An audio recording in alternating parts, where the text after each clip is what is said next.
تمام تعریف اس رب کائنات کے لیے ہے جس رب نے ہمیں اور آپ کو پیدا فرمایا، انسان بنایا، اشرف المخلوقات بنایا، مسلمان بنایا، قرآن و سنت پر چلنے کی توفیق عطا فرمائی۔ بے شبہ درود نبی کریم علیہ الصلوۃ والتسلیم اور آپ کے تمام آل و اصحاب پر جنہوں نے اس دین کو ہم اور آپ تک پہنچایا۔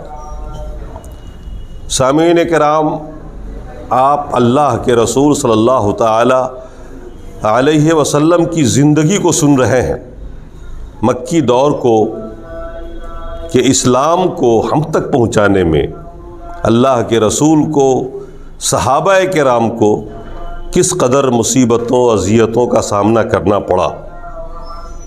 توحید کا یہ نظریہ لے کر کے انبیاء کرام آتے رہے، ایک محدود دائرے میں لوگ اس نظریے کے پابند ہوتے بھی رہے، اور پھر شیطان نے لوگوں کو ورغلایا بھی، اور پھر واپس لوگ عقیدہ شرک کی طرف چلے گئے۔ یہ سنگھرش حضرت آدم سے لے کر قیامت تک چلتا ہی رہے گا۔ اللہ کے رسول صلی اللہ تعالی علیہ وسلم کی بعثت کا ایک خاص مقصد قرآن کے اندر یہ بیان کیا گیا، هو الذی ارسل رسولہ بالہدی ودین الحق لیظہرہ علی الدین کلہ ولو کرہ المشرکون۔ اللہ نے فرمایا کہ اللہ تبارک و تعالیٰ نے رسول کو حق اور دین حق دے کر بھیجا، قرآن اور حق دین دے کر بھیجا۔ مقصد عام نبیوں کی طرح نہیں تھا کہ آئے اپنے وقت میں تبلیغ کیے، دنیا سے چلے گئے، اور پھر ان کے ماننے والے بعد میں پھر بدل گئے، پھر وہی کے وہی ہو گئے۔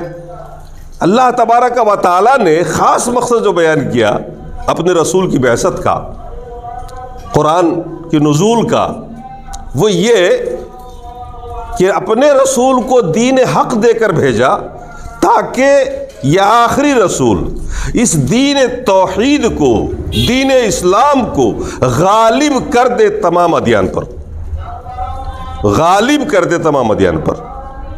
اگرچہ نظریہ شرک رکھنے والے مشرکون، اگرچہ نظریہ شرک رکھنے والے اس کو کتنا بھی ناپسند کریں، لیکن یہ دین غالب ہو کے رہے گا، یہ اللہ کا وعدہ، اور رسول کے تھرو یہ کام ہونا ہے، اور بڑے پیمانے پر اس وقت بھی ہوا اور اب بھی چل رہا ہے۔ اس بات کو اگر آپ ذرا اور اچھی طرح سمجھنا چاہیں تو پچھلے دور کو دیکھیے، اتہاس پڑھیے، مورخوں کو پڑھیے، تاریخوں کو پڑھیے، تو آپ کو پتہ چلے گا کہ اسلام سے پہلے کا جو دور ہے اس کو مغربی مفکرین نے ڈارک ایج لکھا، اندھیرا یگ۔ اسلام سے پہلے کا جو زمانہ گزرا اس کو انگریزی مورخین نے ڈارک ایج کہا، اندھیرا یگ۔ اس دور میں یہ قانون تھا کہ مذہب جو اس دیش کے بادشاہ کا ہوگا، عوام کے ہر فرد کو اسی مذہب کو اختیار کرنا، وہ اس سے الگ نہیں ہو سکتا، اور اگر الگ ہوا تو دیش سے نکالا جائے گا۔ شرک اتنا غالب تھا، شخصیت پرستی اتنی غالب تھی، اور دین شرک جو ایک مذہب کا روپ لے چکا تھا، شیطان نے اتنا ورغلایا تھا کہ گویا اس وقت تک شرک غالب تھا، وہ توحید کو برداشت بھی نہیں کر پا رہا تھا، ایک دوسرے نظریے کو اپنے ماحول میں وہ برداشت بھی نہیں کر پا رہا تھا۔ یہی وجہ ہے کہ اللہ کے رسول صلی اللہ علیہ وسلم جب مبعوث ہوئے اور دین توحید کو بتایا، لوگوں کو پھیلانا شروع کیا، بتانا شروع کیا، اور کچھ لوگ جو اس کے پابند ہوئے، اس کو سمجھا، اس حقیقت کو سمجھا، تو ان کے اوپر مظالم ڈھائے گئے۔ آج دیکھیے، آج کے ماحول میں دنیا بھر میں لوگ مختلف مذاہب کے ماننے والے ہیں، کوئی کسی سے کوئی مطلب نہیں رکھتا۔ یہ نظریہ بھی اسلام کا دیا ہوا ہے۔ قرآن میں اسلام نے کہا اس نظریے کو، لا اکراہ فی الدین قد تبین الرشد من الغی، دین کے معاملے میں کوئی کسی پہ جبر نہ کرے، مذہب کے معاملے میں کوئی کسی پر زبردستی نہ کرے۔ ہدایت کو ظاہر کرے. قد تبین الرشد من الغی، ہدایت ظاہر ہو چکی ہے، گمراہی بھی ظاہر ہو چکی ہے، کیا غلط ہے کیا صحیح ہے. نبی کا کام یہ ہوتا تھا پہلے کے دور میں، لیکن اللہ کے رسول صلی اللہ علیہ وسلم نے حکمت اور مصلحت کے ساتھ توحید کے نظریے کو آگے بڑھایا. مکے میں چند ایک لوگ ماننے والے ہوئے توحید کو، اور مکے والوں نے ظلم کے پہاڑ کھڑے کر دیے ان کے اوپر. انسانیت سوز حرکتیں کی ان مسلمانوں کے ساتھ. نبوت کے 4 اور 5ویں سال کو پڑھیے آپ. اللہ کے رسول جب نبی بنائے گئے تو آپ کے 4 سال اور 5ویں سال کو پڑھیے کہ کس قدر اذیتوں کا سامنا کرنا پڑا اس دور کے مسلمانوں کو اور توحید کے نظریہ اپنانے والوں. آپ نے خوب سنا ہوگا حضرت بلال کے بارے میں. یہ بلال ابن رباح ایک غلام تھے. امیہ ابن خلف مکے کا ایک امیر کبیر سردار آدمی تھا اپنے قبیلے کا. جب انہوں نے اسلام قبول کیا، توحید کے نظریے کو قبول کیا، تو کیا کیا مصیبتیں نہیں جھیلنی پڑی. ان کے گردن میں رسی باندھ کے گھسیٹا جاتا. اس وقت کے آقاؤں کا یہ حق تھا کہ وہ اپنے غلام کو چاہے تو جان سے مار دے، کوئی بولے گا نہیں. رسی باندھ کے گھسیٹا گیا اس ریت پر. عرب کی گرمی سوچیے آپ، دوپہر میں آپ کے چھاتی میں پتھر رکھ دیا جاتا کہ آپ ہل نہ سکیں، اور آپ کو مجبور کیا جاتا کہ نظریے توحید کو چھوڑو، ہمارے بتوں کا جے جے کار مناؤ، رسول کے ساتھ کفر کرو. اور ایسے وقت میں بھی ان کی زبان سے اللہ وحد کا نعرہ بلند ہوتا کہ وہ اللہ تو ایک ہی ہے. اللہ تبارک و تعالیٰ نے مکے والوں کو توحید بتایا، سمجھایا مختلف انداز میں. قرآن کو پڑھیے. اس نظریے کو آگے بڑھانے کے لیے ایسی ایسی مثالیں دی گئیں کہ ایک عام انسان بھی سمجھ سکتا. افمن یخلق کمن لا یخلق، کیا جو پیدا کر سکتا ہے جو پیدا نہیں کر سکتا ہے دونوں برابر ہو سکتے ہیں کیا؟ افلا تذکرون، کیا تم نصیحت حاصل نہیں کرتے؟ ابھی کتنی اچھی مثال ہے. اللہ تبارک و تعالی خالق ہے، دنیا مانتی ہے، وہ بھی مانتے ہیں. جو شرک کرتے ہیں وہ بھی اس بات کو مانتے ہیں. اور پھر جو نہیں پیدا کر سکتے، یعنی بت کی شکل میں جو شخصیات ہیں، قبر کی شخصیت میں جو قبر میں مدفون جو شخصیات ہیں، یا علماء دین یا بزرگان دین پیران پیر، ان کو اللہ کے برابر کھڑا کر دیا گیا. برابری کس طرح سے کی لوگوں نے؟ برابری ایسے تو نہیں کی کہ دونوں برابر ہیں. آپ کسی سے بات کریے، ان کی دیوی دیوتاؤں کو اور اللہ کو ایک ساتھ کھڑا کریے، وہ بھی کہیں گے نہیں صاحب یہ مخلوق ہے یہ خالق. لیکن جب دونوں کی عبادت کی جاتی ہے، اس کی بھی اور اس کی بھی، تو پھر دونوں برابر ہو جاتے. جب اللہ کے ساتھ غیر اللہ کی بھی عبادت ہونے لگے، چاہے وہ عبادت کی کوئی بھی شکل لے لیجئے، سجدے کی شکل لے لیجئے، دعا کی شکل لے لیجئے، منت کی شکل لے لیجئے، نذر و نیاز کی شکل لے لیجئے، طواف کی شکل لے لیجئے، جب غیر اللہ کی عبادت ہوتی ہے تو پھر اللہ کو گویا وہ شخص جو عبادت کرتا ہے غیر اللہ کی، اس کو اللہ کے برابر کھڑا کرتا ہے. کیوں؟ اس لیے کہ خالق جب ایک ہے تو عبادت کا حق بھی اسی ہی، عبادت اسی کی جائے، یہ اس کا حق بنتا ہے بندے پر، مخلوق پر. اور جب غیر اللہ کی عبادت ہوتی ہے تو گویا وہ شخص بزبان دیگر بلفظ دیگر خالق اور مخلوق کو ایک قرار دیتا. اسی لیے اللہ نے قرآن میں کہا مشرکوں کو مخاطب کرتے ہوئے کہ ذرا سوچو، جو پیدا کر سکتا ہے اور جو نہیں کر سکتا، کیا دونوں کے دونوں برابر ہو سکتے ہیں؟ نہیں ہو سکتے. جب مسلمانوں نے اس کو سمجھا توحید کے نظریے کو کہ وہ خالق حقیقت میں ایک ہے، تو عبادت کے لائق بھی وہی ہے، روزی وہی دیتا ہے تو عبادت کے لائق بھی وہی ہے، رحم وہی کرتا ہے، ساری دنیا میں متصرف وہی ہے، تدبیر وہی کرتا ہے، دنیا کو وہی چلا رہا ہے، تو پھر دوسرے کی عبادت کیوں کر ہو سکتی ہے؟ تو اس نظریے کے ماننے والوں کے اوپر وہ ظلم ڈھائے گئے کہ آپ تاریخ پڑھیے. ہم کو سمجھ میں نہیں آتا کہ اس دور کے اگر ہم لوگ ہوتے تو وہاں برداشت نہیں کر پاتے، جی نہیں پاتے. اور بڑی تعداد ضعیفوں کی تھی، کمزوروں کی تھی، غلاموں کی تھی. اس قدر مصیبتوں میں ڈالا گیا. اور حضرت ابوبکر صدیق رضی اللہ تعالیٰ عنہ جیسی شخصیت تھی جو خرید کے آزاد کرتے تھے. یہاں تک کہ اس دور کے جو بڑے لوگ تھے، صدیق اکبر، عثمان غنی رضی اللہ تعالیٰ عنہ، یہ معزز شخصیات مکے کی، ان پر بھی ظلم ڈھایا گیا، ان کو مارا پیٹا گیا، ان کے ساتھ وہ سب کچھ کیا گیا کہ اس دور کے اچھے لوگوں نے بھی اس کو برداشت نہیں کیا. مگر اللہ کے رسول تک ان کا ہاتھ نہیں پہنچا تھا، کیونکہ اللہ کے رسول کے پس پشت آپ کے چچا ابو طالب تھے، جو قریش کے سردار تھے، مکے کے معزز ترین شخصیات میں سے تھے. اس لیے مشرکین مکہ اللہ کے رسول کے ساتھ کچھ نہیں کر رہے تھے. جب مسلمانوں کی تعداد بڑھتی گئی، اسلام بڑھتا گیا، توحید غالب ہوتا گیا، اور مسلمان پٹتے رہے، برداشت کرتے رہے، ظلم سہتے رہے، اور توحید کے نظریے پر قائم رہ گئے، تب جا کر کے مشرکین مکہ نے پلاننگ کی، اور ان لوگوں نے ایک وفد بھیجا ابو طالب کے پاس کہ آپ ہمارے مکے کے امیر ترین اور معزز ترین انسان ہیں، آپ کی عزت کی جاتی ہے، آپ کے بھتیجے نے میرے بتوں کو برا کہا ہے، میرے پروجوں کو جو مر گئے ان کو بیوقوف سمجھا ہے. آخر ہمارے جو پروج گزر چکے ہیں، یہ سارے کے سارے لوگ اسی دین پر گئے، شرک پہ، یہاں تک کہ نبی کے ماں باپ، نبی کے والدین، نبی کے خاندان کے لوگ بھی اسی دین پر تھے. آپ اپنے بھتیجے کو روک لیجئے. حضرت ابو طالب نے لوگوں کو نرمی سمجھا کے واپس کر دیا، لیکن اللہ کے رسول سے کچھ نہیں کہا. اللہ کے رسول دعوت و تبلیغ میں لگے رہے. مشرکین مکہ نے اگلا وفد بھیجا. اس وفد میں دھمکی دی اس نے کہ آپ کے اوپر کوئی اثر نہیں ہوا، آپ نے اپنے بھتیجوں کو روکا نہیں، اگر آپ نہیں روکیں گے تو پھر ہمارے اور آپ کے بیچ ایک ایسی جنگ ہوگی کہ ایک فریق کا صفایا لازمی ہو جائے گا.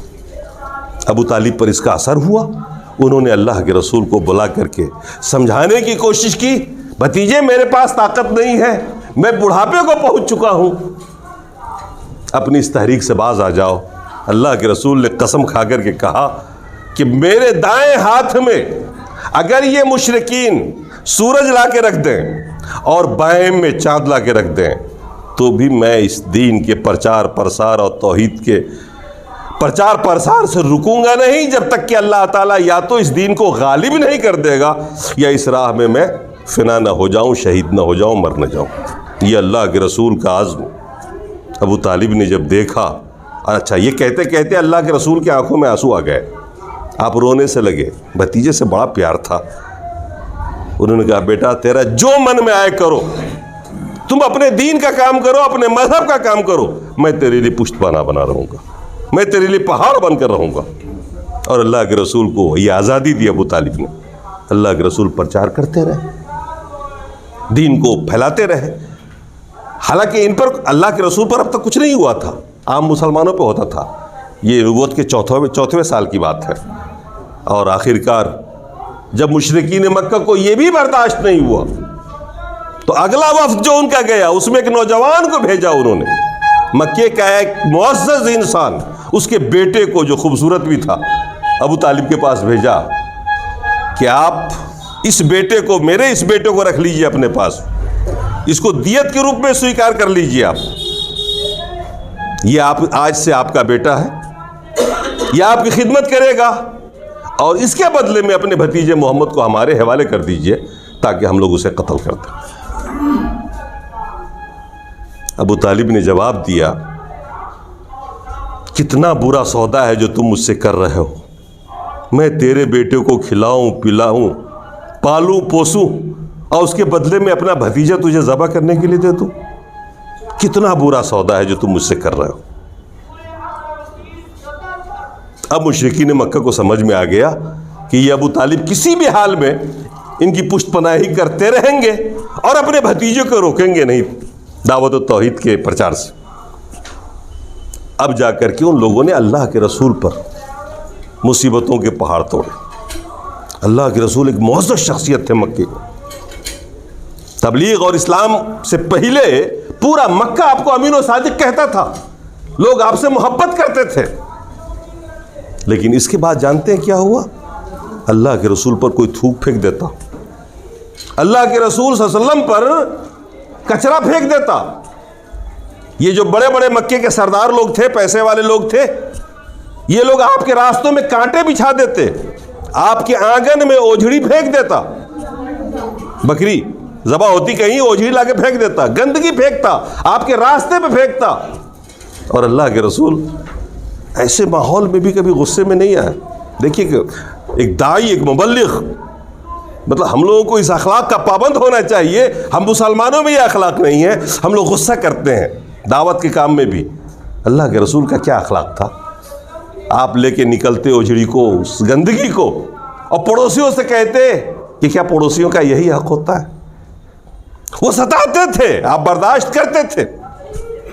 دین توحید کی راہ میں جو مصیبت، جو اذیت اللہ کے رسول نے برداشت کی، آپ پڑھیے، تاریخ کو پڑھیے، آپ نہیں دیکھیں گے کسی نے بھی اتنا برداشت کیا. اللہ کے رسول برداشت کرتے ہی رہے، یہاں تک کہ ایک دن تو خانہ کعبہ میں آپ سجدے میں گئے اور مشرکین مکہ سردار لوگ بیٹھے ہوئے تھے اسی خانہ کعبہ کے آزو بازو میں. ان لوگوں میں سے کسی ایک بدبخت نے، عقبہ ابن معیط نام تھا اس کا، وہ تو ایک اونٹ کے اوج پورا اتنا بڑا لا کر کے آپ کے کندھے پہ رکھ دیا جو آپ سجدے سے سر ہی نہ اٹھا سکے. آپ کی بیٹی کو خبر ہوئی تو وہ آئی حضرت فاطمہ، حالانکہ ان کا بھی بچپنا تھا، انہوں نے آ کے ہٹایا تب آپ سر اٹھا سکے سجدے سے. مطلب اتنی مصیبت ہے توحید کی راہ میں. اللہ کے رسول کو اور اس دور کے مسلمانوں کو برداشت کرنا پڑے. یہ توحید کا جو نظریہ ہے، اسی کو پھیلانے کے لیے دراصل یہ امت ہے. ہم اور آپ دراصل اسی نظریے پہ کام کر رہے ہیں. یہی وہ نظریہ ہے جس کو اللہ تعالیٰ نے حق کہا ہے اور اسی کو غالب کرے گا کہ ایک رب آپ کا، آپ اس کے بندے ہیں، وہ آپ کو پیدا کیا ہے، وہی روزی دے رہا، وہی آپ کے لیے سارے انتظامات کر رہا ہے. عبادت بھی اسی کا حق ہے، رات دن گنگان بھی آپ کو اسی رب کی کرنی ہے، رکوع میں بھی اور سجدے میں بھی. اور پوری کے پوری جو نماز آپ پڑھتے ہوں، اس پوری کی پوری نماز میں یہی تو رہتا ہے، سبحان ربی العالی، سبحان ربی العظیم. آپ کیا کہتے ہو رب سے؟ یہی تو کہنے کے لیے کہا گیا ہے.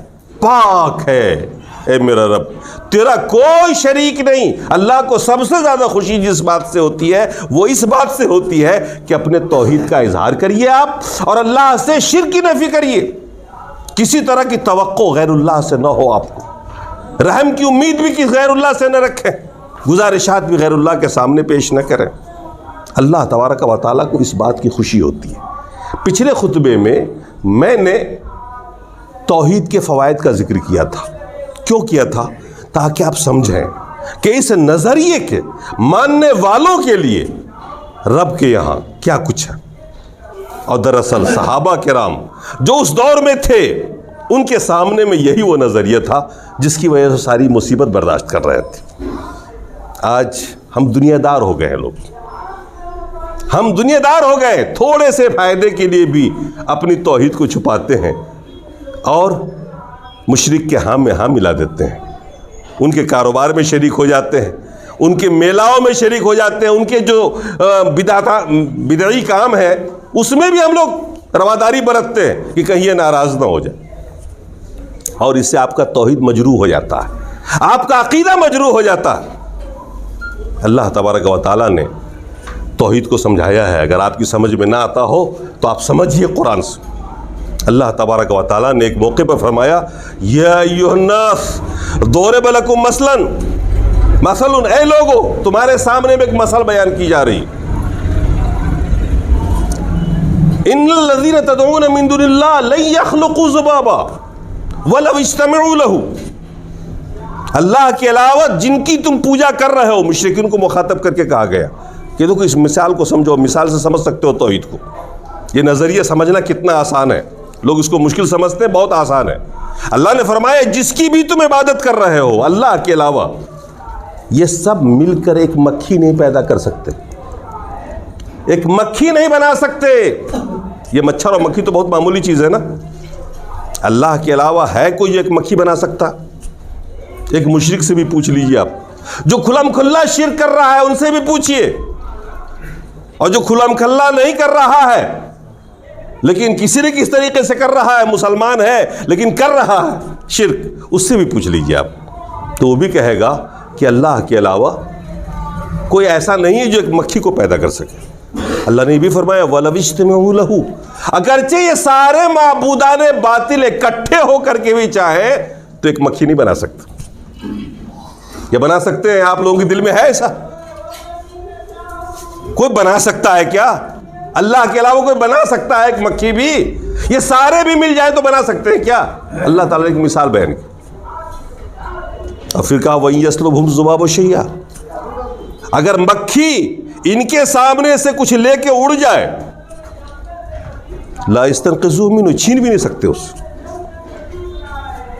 اس کو شاید آپ لوگ نہ سمجھ پائے ہوں گے، یہ ہم لوگ جانتے ہیں۔ فاتحہ کرنے کے لیے بیٹھتے تھے، شیرنی رکھ کر کے سامنے جلیبی بھی ہے، لڈو بھی ہے، برفی بھی ہے، مٹھائیاں رکھتی تھی۔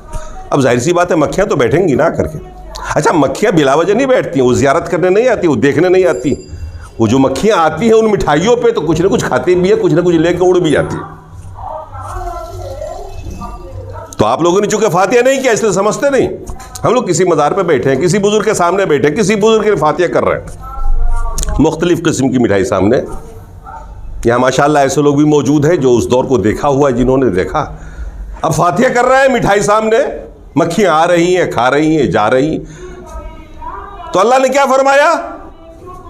اگر کوئی مکھی آ کے بیٹھ جائے ان کے حصے کا، ظاہر سی بات ہے جب فاتحہ ہوتی ہے تو فاتحہ میں تصور یہی رہتا ہے کہ یہ جو کچھ بھی ہم نے سامنے رکھا ہوا ہے یہ بزرگ کے لیے۔ اب اس میں سے لے کے مکھی اڑ رہی ہے، جا رہی ہے، آ رہی ہے، کھا رہی ہے۔ ہم جس کے لیے جس غیر اللہ کے لیے ہم کر رہے تھے، کیا ان میں سے کسی کے پاس یہ شکتی ہے، یہ طاقت ہے کہ اس مکھی کے لے جاتے ہوئے اس مٹھائی کو چھین لے، کہ اس کے حصے کا لے کے بھاگ رہی ہے مکھی؟ نہیں چھین سکتی نا۔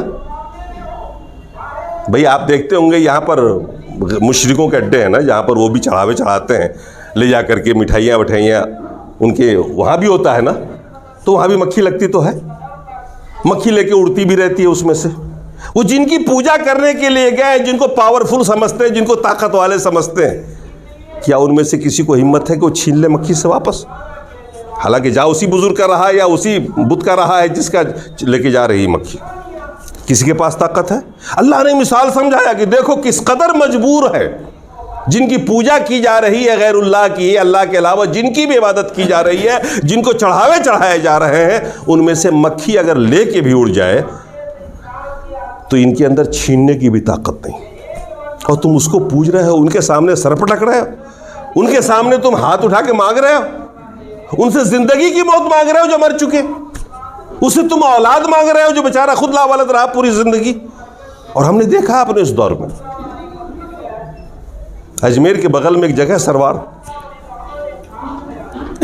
وہاں جو ہمارے ایک بزرگ تھے غریب نواز، ان کے ایک صاحبزادے وہاں مدفون تھے اور بیچارے لا والد مر گئے۔ بہت بڑا مزار ہے، وہاں بھی زیارت ہوتی تھی، وہاں بھی عرس لگتا تھا، بڑے شوق سے ہم بھی گئے۔